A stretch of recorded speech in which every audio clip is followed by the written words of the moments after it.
Бишкектин түштүк батышындагы конуштардагы суунун тартыштыгы боюнча бир топ маселелер ачыкка чыгууда. Азыр ирети менен токтолобуз. Алгач суунун тартыштыгына мөңгүлөрдүн таасир этүүсү канчалык чогуу издеп көрөлү. Биз бул жерде караган менен суулар көбөйүп, мөңгүлөр эрип кетпейт. Жогорку кеңештин төрагасы Нурлан Шакиев суунун тартыштыгына мөңгүлөрдүн эрибей жатышын айтып, жалпы жыйында караганда эмне мөңгүлөр эрип кетмек беле, андан көрө комитеттик жыйында карай бергиле деген сунушун айткан.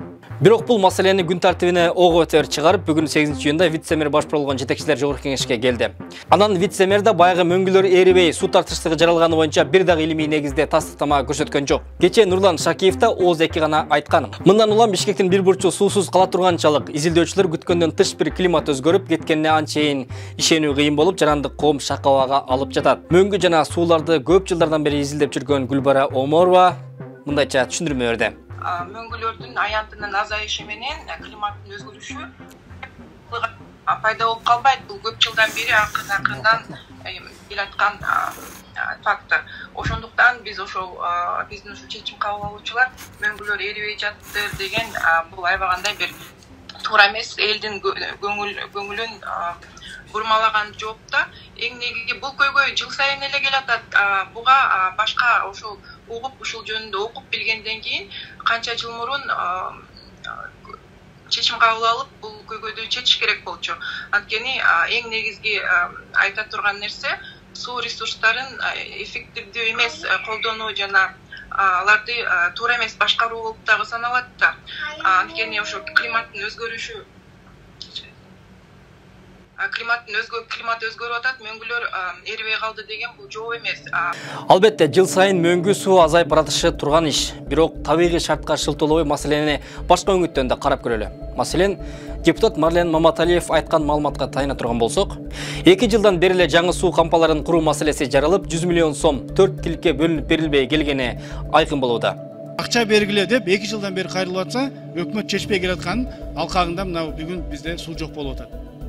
Көрсө 100 миллион сом керек экен, 4 жерден сокулуктан жана башка жактан 4 жерден жер керек. Ушул маселе чечилсе эле болот эле. Эгерде саат 11-де бизге дагы мүмкүнчүлүк берип коюңуз, бюджет комитети менен отурайлы. Биз мына кече күнү 10 миллиард сомду капиталовканияга бекитип бердик. Эми 10 миллиарддын сомдун арасында бир 100 миллион сомду кошо албайбызбы? Кошуп берели, чечип берели, бөлдүрүп берели, биздин дагы мына салымыбыз болсун. Анткени биз элдин атынан биз гана чече алабыз. Анан мэрия чече албай атса, колунан келбей атса, өкмөт кылбай атса, ким кылыш керек? Биз киришпесек болбой калды. Маалыматка караганда Бишкектин түштүк батышындагы конуштар Орто Алыш суу кампасынан суу алат. Так ушул райондордо Бишкектеги эң чоң конуштар Арчебешик, Ак-Өргө, Ак-Ордо конуштары түшкөнүн көпчүлүк жакшы билет. Анан албетте абоненттер көбөйгөн. Маселен, Бишкекте 2013-жылы 197.400 абонент болгон болсо, быйыл 270.000 суу керектөөчү катталган. Ошондо 70.000 абонент кошулууда. Мунун ичинен күч келүү көбүрөөк Орто Алыш суу кампасына туш келген. Анан албетте кала бийлиги жаңы суу кампаларын учурунда курбаган соң мөңгү эрисе да, эрибесе да, эртеби кечпи калктын көбөйүшү менен суу тартыштыгы жаралмак.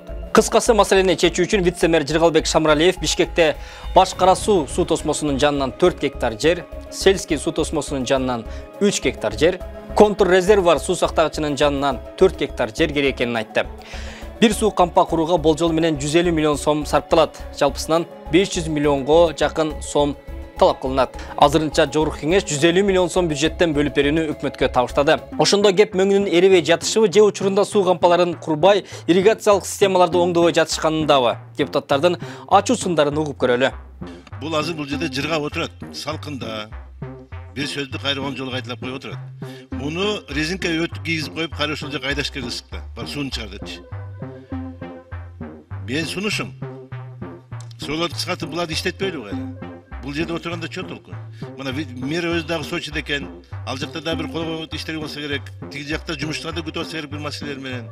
Буларды жеринен барып биздин тармактуу комитеттерден жөнөтүп, булар иштетиш керек да. Бул жерде отурганда чо. Бир сөздү 10 жолу кайталадым да. Жоончу 10 жолу кайталанды уже. Мына таза суунун башчысы да айтып атат, мен билбейм деп. Эмнеге билбеш керек? Булар ТОну жасаш керек. Ар бир объекттин ТОсун караш керек. Суу кошулуп атканда ошого нагрузка кандай болот? Бербегенин бербеш керек. Бирок бере турган болсо, бардыгын расчетун чыгарып тургандан бериш керек эле. Мына кемчилик. Кар эрип, су түшпөй атат, жердин алдына су чыкпай калды деген бул жөнөкөй эле бүгүнкү күндө мындай жаткан отмазка. Сууну кайдан таап келсе де бүгүн суунун башына турабыз, сууну тапса болот. Эгер 150 миллион сом убагында бөлүнүп, баягы зымырап иш жүрүп жаткан резиденциядагыдай темп менен иш жүрсө, 2 айда маселе чечилген турат. Ал эми 2 ай элди кантебиз деген суроого болсо, мэрия суу менен камсыздоону жакшыртуу максатында Алымбүтүн райондук суу чарба башкармалыгы тарабынан жети суу топтомуна чоң алыш каналы аркылуу секундасына 550-600 литр көлөмүндөгү суу берилип жатканын айтууда. Бул эми шаардын бир бөлүгүн камсыздоого кетип бараткан сууну экинчи бир бөлүгүнө алып турдук деген сөз.